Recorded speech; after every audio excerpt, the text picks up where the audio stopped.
Howdy, Ags. Welcome to Aggie Growth Hacks, the podcast sponsored by the McFerrin Center for Entrepreneurship at Texas A&M, and we're dedicated to helping entrepreneurs improve their business, connecting with other Aggie entrepreneurs, and supporting one another. I'm your host, Greg Martin, Fighting Texas Aggie class of 2001. And I'm your co-host, Chris Hunter, Fighting Texas Aggie class of 1998.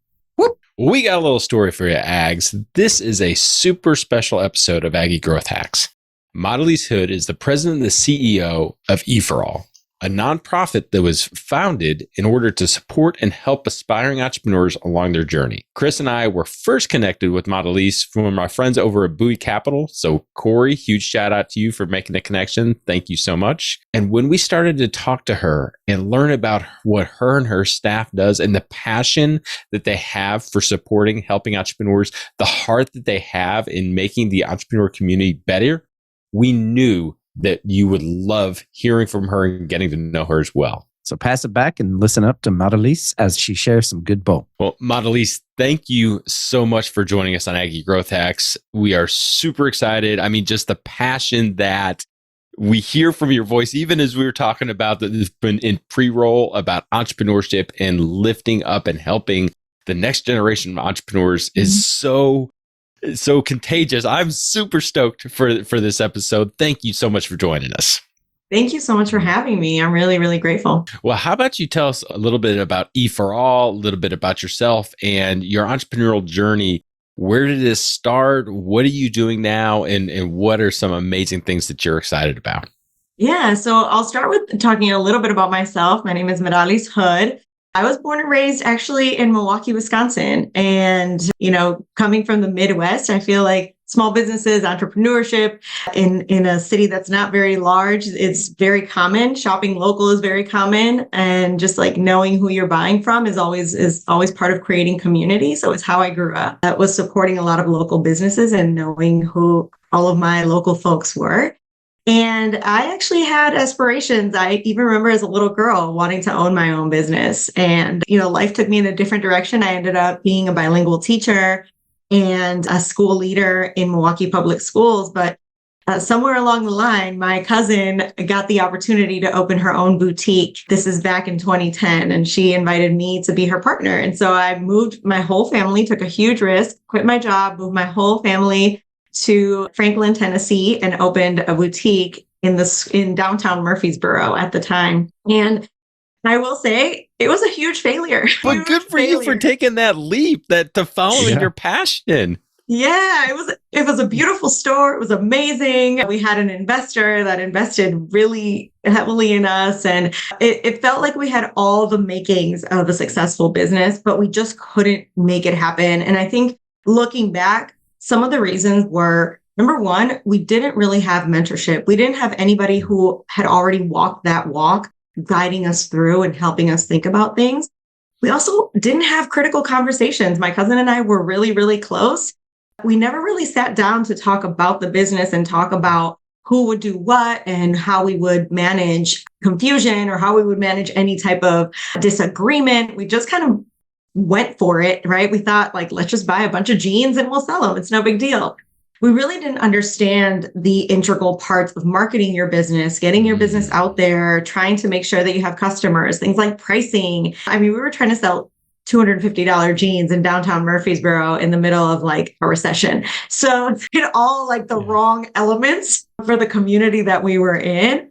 And I ended up, kind of just packing up my stuff 6 months later and taking my family back to Milwaukee. Thankfully, I had a really good reputation as an educator and just jumped right back into education. And I was fine. I felt, I kind of landed on my feet as I usually do when I fail, but continued to teach and then went on to nonprofit management in education. And I think I always had kind of this thing in the back of my head of what does it look like to support small businesses? What does it look like to partner with small businesses? I remember even as a high school leader, bringing small business owners in to talk to the students and really giving them an opportunity to learn entrepreneurial skills. And when I heard of EforAll, I was in a moment in my career, and this was during the pandemic, where I was realizing that our young people in our schools really weren't meeting the criteria that they needed to meet, not even to graduate. Our literacy rates as a country are somewhere in like the high 50s compared to other countries that have like 90% literacy rate. And that's not what it needs to be. And they're even higher in communities that are inner city communities where Black and Brown students are. And I had a lot of struggles with that. I had a lot of struggles with feeling like I was working, 60, 70-hour weeks, not really having the impact that I set out to have as an educator. And when this opportunity came along to serve at EforAll, honestly, I jumped on it. I was like, this is exactly what I want to be doing. This is exactly what we need to be doing in this country. We need to be thinking about economic mobility. We need to be thinking about entrepreneurialism. And so I really got excited. That's really awesome. Love that. My wife is an educator and she actually is working in Bryan, here with a program called Read by Third, right? So she's elementary and she's helping underprivileged kids, get to that reading level. So that's pretty cool, to hear that. Now, tell us a little bit about EforAll. What does it do? What's the mission of EforAll? Yeah, so our mission is really simple. We want to accelerate economic justice by giving people the opportunity to own their own business. And what we do is we partner with communities nationwide. So, and our goal is really to continue growing to help underrepresented individuals start a business. And we do this by really providing them with intensive business training. We call that our business accelerator. We also give them an opportunity to have mentors. And we give them an opportunity to have a network amongst each other. So all of our training happens in a cohort model where we'll accept you into the cohort and you're part of that cohort for the next year. And you get to learn together, build together, and you're all part of the same community. And so it's really great to see them create those communities and help each other out. And like I said, looking back, had I had something like that, I'd be in a totally different position. As you're talking about that, it reminds me of a previous episode that we have with Max Gerald with the Reach Project. And that's a local nonprofit that is doing something very similar in to be able to connect and help entrepreneurs as they grow and as they're getting that education, to be able to just expose them to different ideas. Because if you don't have an entrepreneurial spirit, a background, or family members, it's super sexy right now to be an entrepreneur, but it's hard work, right? And so what are some of the things that you and your students, as you're going through, like, what are some of the things that you like seeing when like the light bulb moment goes off and you're just like, yes, you get it. And you're really excited to see them grow? Yeah. So one of my favorite things personally, and actually I had the chance when I became CEO in November 2022. So it's been just about a year and a half. But last January, we offer our accelerator twice a year. Last January, I got to join our accelerator in English and Spanish. I was actually in both. And I will say, number one, I appreciate the amount of time that our entrepreneurs put into this, because our accelerator courses are twice a week and often 2 to 3 hours. So you're doing that aside from like your regular everyday life. And second of all, I really appreciated the moment that entrepreneurs understood that, yes, this is about your passion, your business, your talent even, right? If you're a baker or, you're bringing your talent to the table, but this is also really about your customer. So we spend a lot of time in the beginning, really making sure that our entrepreneurs understand their customer. And I remember talking to one of our entrepreneurs. We actually had them do surveys like out in the community. You have to go out and actually talk to people. And she was saying how she was dreading that. She did not want to talk to people about her business. She didn't want to stand on the corner and interview people or survey people. That just felt like, oh, that's exactly what I don't want to be doing. But when she did that, it actually gave her a sense of who was in her community, who her potential customers were, what they needed, which was a lot different than what she was thinking they needed. And it really helped her form her business, because a business isn't a business if you don't have customers. So really making sure that our entrepreneurs understand that all of your passion and all of your drive and all of your talents need to really have this intersection with what customers want and need, and how do you put them first when you're structuring your business. And that moment is like, that's really the light bulb moment for me when I see that, and when I see them starting to tailor some of what they're doing and saying to their prospective customers. Love that. Absolutely love that. And it's so true. We have to know who our customers are, right? I mean, we as entrepreneurs, like what you said earlier about the store in Murfreesboro, right? You're trying to sell to people that might not want $250 jeans. That's definitely a big thing. So what would you say that the biggest challenge of the entrepreneurs that come into your program are seeing right now? And really, how are they overcoming that challenge? Yeah, I would say information is number one. Number two, access to capital. And number three, really a network. And so we help them address the information piece for sure, because I think especially a lot of the entrepreneurs that we serve, actually 60% of our entrepreneurs are immigrants.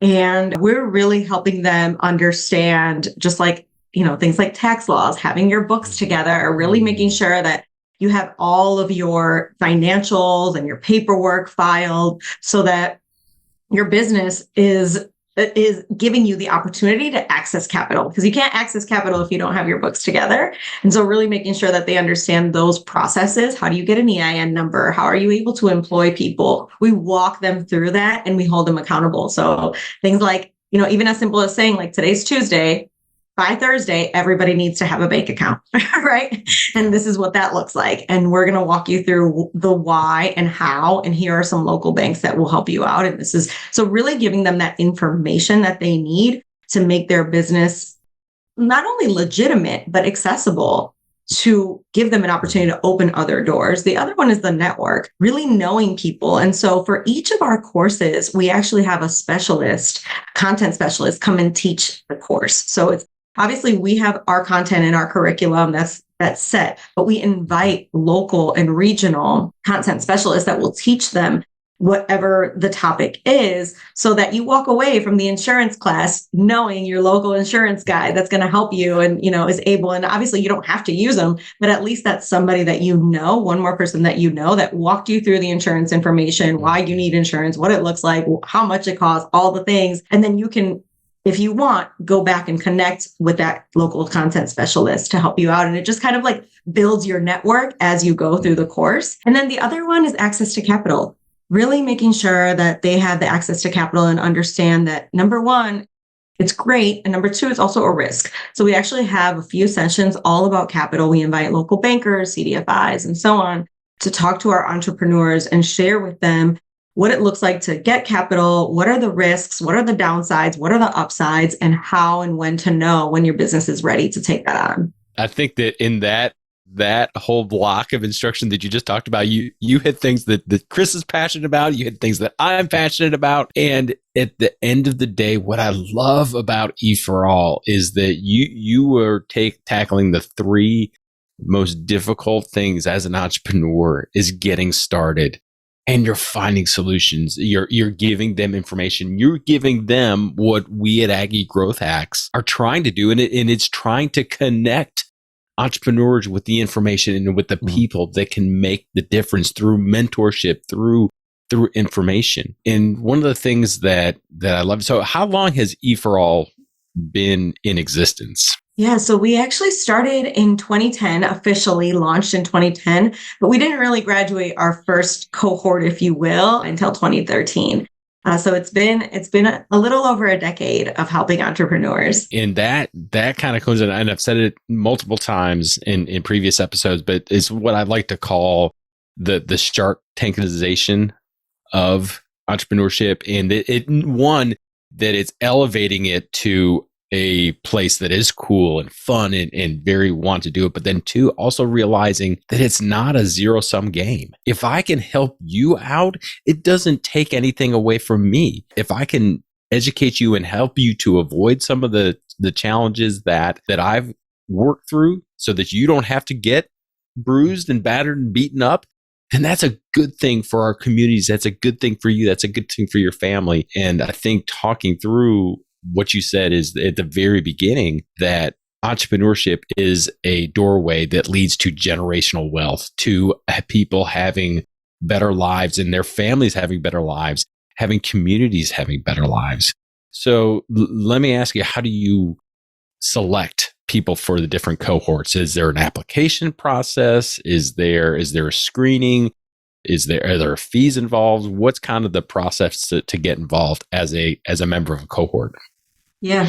Well, one of the things that I love about EforAll is that because we have very, very generous donors, we offer this program at no cost to our entrepreneurs. Wow. So we're able to offer it completely at no cost to them. We don't take any type of equity in their business. In fact, we are able to offer them small cash grants. So I'm talking less than $5,000 for some entrepreneurs, and you're able to, win that throughout the year through different opportunities, and your cohort votes for you, and we make it fun. And so we are able to offer that to our entrepreneurs, but we don't charge them anything, and we're really proud of that. The other thing is to get into our program, honestly, the way we stand out from other programs is that all you need is an idea to apply for EforAll. We are truly for all. And so you can come to us with something as simple as an idea. You can say, I've been really wanting to start my own nail salon, and this is what I want to do. Have no clue how. Here's my idea. Here's the location I'd like to do it. You apply. And then you do go through a screening process and an interview process.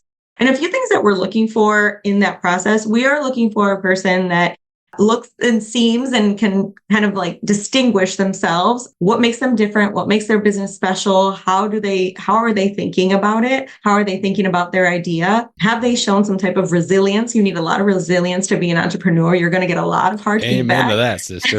Right? It's not going to be easy. So we want to see some evidence of that. And then we want to see some evidence of being able to incorporate feedback, because you are going to get feedback from your mentors that maybe you don't like, right? Maybe you want to call your nail salon all about nails, and your mentors say, well, that's, we don't like that name, and maybe think about another name. And if you can't take that feedback and at least process it and think about, if you have a very, very fixed mindset and you're not going to be open to that type of mentorship, that's going to be a little harder for you. The way that our process works might not work for you in that moment, which is fine. And so we look for those folks, right? So those are the kinds of things that we look for in an interview. And then we look at the cohort in and of itself. So a big part, as I said earlier, of our work is that cohort model. And we're looking to have a really diverse and balanced cohort. So we might not take 7 nail salons into the cohort of 15. So we're really thoughtful about, how does the whole cohort support each other? What does that look like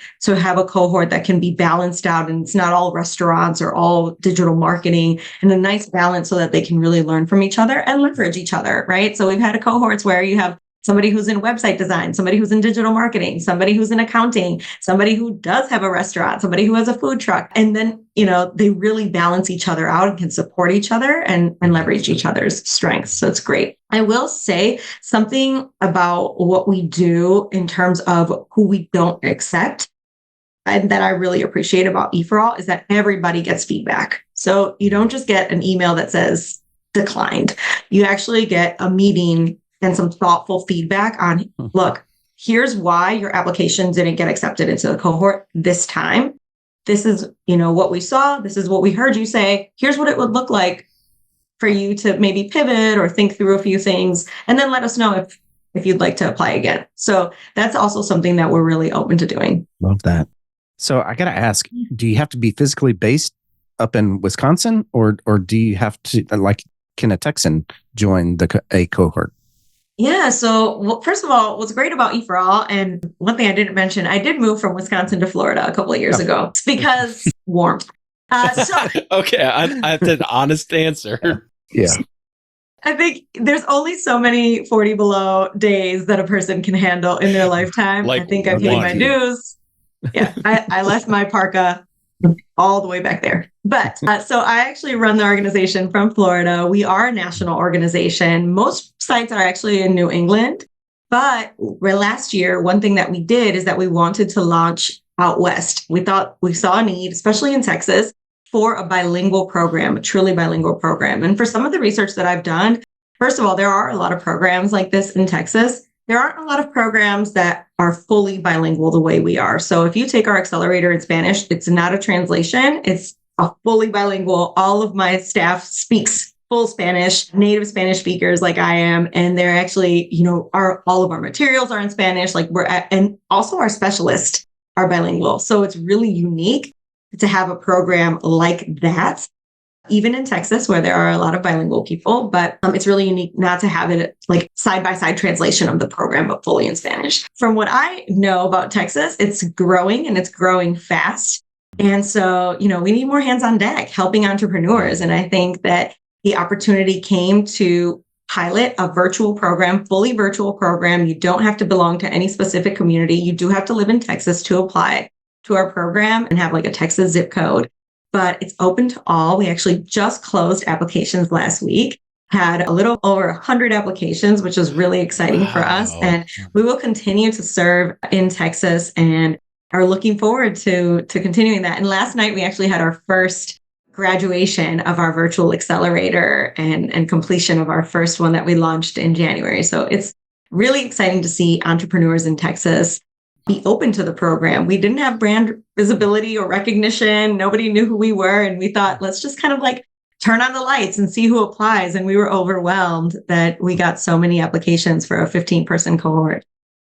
So let's kind of pivot to the other side where you've talked about the entrepreneurs that you serve, but how do you attract and how do you vet the mentors and the people that are going to be the instructors and everything like that? I will say mentors are a little bit harder to attract than entrepreneurs, right? Because we want to make sure, like you said, we do vet our entrepreneurs, or our mentors, we interview them. We like to have mentors that have some experience in business. You don't have to be necessarily an entrepreneur. Not everyone is to be a mentor, but you do have to have some type of experience with business growth or business development. We want entrepreneurs that can ask, or mentors that can ask really good questions of our entrepreneurs. So we do interview them. And then we also want mentors that have a sense of just openness to diverse groups and are able to work with diverse groups and have that idea of how to work with underrepresented entrepreneurs. So we do some training as well in DEI to our mentors, which they're very open to and they're very receptive to understanding and thinking about. And it's been great. I will say one of the ways that we attract them is by working with organizations that help us reach out to them. We also work through LinkedIn. We find different ways to work through that. And then we have mentor recruiters, especially for the virtual program. And at our sites, we have program managers that are actually on the ground, meeting people, networking with people, finding amazing people in their communities and just asking, will you be a mentor? And most people are like, yeah, I'd love to do that. And once you do it once, you get kind of hooked. So it's really great to have that retention. And both Greg and I are mentors in the McFerrin Center's program, Entrepreneurial Boot Camp for Veterans. So we totally understand. Yes, it's good to give back and to share our experience out as well. So I got to ask, what is y'all's? So we talk about this in every single episode, right? Where are we going? Right? We as entrepreneurs have to know where we are going. What our 5-10 years? What does it look like? Right? So what is your big, hairy, audacious goal, your BHAG, right? What is y'all's 5 to 10 year moonshot? We have a big BHAG. So currently we're serving just shy of 500 entrepreneurs a year. That's what we're able to do at our current level. And it's been amazing. Our BHAG is to start serving anywhere from 5 to 10,000 entrepreneurs a year. So we really want to 10x that. And think about how can we serve more entrepreneurs, start more businesses, and collectively get to a point where we can say we've served 50,000 small businesses in this country. And I really think that it's a moonshot for sure in some ways, but it's also very realistic when you think about how important economic mobility is in this country. When you think about how we can serve people virtually in rural areas. I mean, there are so many big cities in this country, but there are so many rural areas that don't have this type of service, and we can be that for so many places. And so I'm excited. It's definitely a BHAG. I think my staff gets a little bit like, whoa, we're doing what? But I think it's the vision of the board and certainly my vision to grow the number of entrepreneurs that we're serving. That's amazing. And I mean, you're going from 500 to 5,000. It's just 1 0. It's not that big of a deal. Just 1 0. Yeah. I will say for a person that I've failed a lot in life, so I'm not really afraid to fail. So I think that is probably my strength as a leader, that I'm like, you know what, y'all? If we hit 2,000, we're still winning. So let's aim for 5, and wherever we land, I feel like we'll be okay. Well, Meralis, that is a big BHAG, but it's one that is one, I feel that it's achievable, but two, it is so needed. So thank you so much for sharing with us. All right. So we're in the lightning round. Is one rule. You've got 60 seconds to answer every question. We'll just kind of get through these and get to know you a little bit better. What is your favorite personal hack? It could be a book, a podcast, a mindset. What's your favorite personal hack? There's a book actually that I love, and it's by Peter Block. It's called Community. And that book has been a hack for me as it relates to convening groups, as it relates to creating community, even among my team, and even as it relates to small business development. So thinking about small business development as a community hack, something that book talks about. And so that's a book that I always go back to. I've read it like 5 or 6 times, and I'll probably read it again. Love that. Love that. All right. So next question. What is your favorite business hack? This could be a book, podcast, whatever. Anything goes here on Aggie Growth Hacks. Yeah. So I'm really well known for not liking self-help books or any type of like business book. I feel like, I'm sorry, but some of them are repetitive. I think my favorite business hack is actually reading nonfiction. I think especially science fiction. Science fiction is something that, and even like science fiction movies, science fiction podcasts, science fiction books, those are the things that help me dream. I'm a big George Orwell fan and things like that. So like old school science fiction particularly, they help me think outside the box. They help me dream and they help me think big. I love that is the entrepreneurial hack. You know, it's kind of like those could have been reversed, but I love that you were like, because creativity and I've got a problem and I don't know how the heck I'm going to solve it. Well, entrepreneurs are kind of good at that. Or you have to get good at it really quick if you're not naturally gifted. So what a great hack. I love that.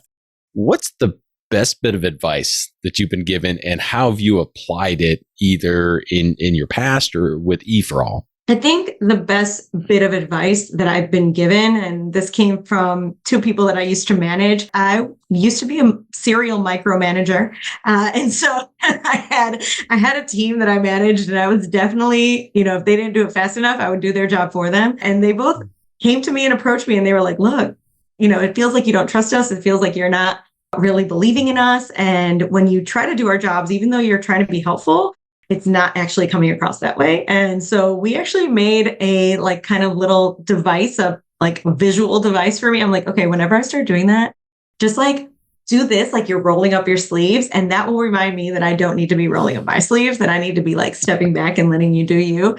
And that really, really helped me. I don't think they realize how much they changed the way that I manage in my personal management style and how I am actually the type of leader now that really trusts my people and empowers them rather than trying to do it for them. Absolutely love that. That's so cool. Yeah, a simple visual cue. I mean, that's really cool. Yeah. So, Meralis, they still do that sometimes when they see me just to mess with me.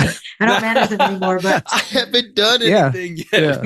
Yeah. So, do all of your employees know that visual cue now? I mean, like, do you still use that? I'm to say I don't need it now, which is yes, way to go. Yes, good answer. I'm really proud of that. That was like maybe 7-8 years ago at a different organization, and I'm pretty proud that my employees now, the feedback that I get from my team is totally different and it's great. But I do still ask for a lot of feedback. So that has not changed.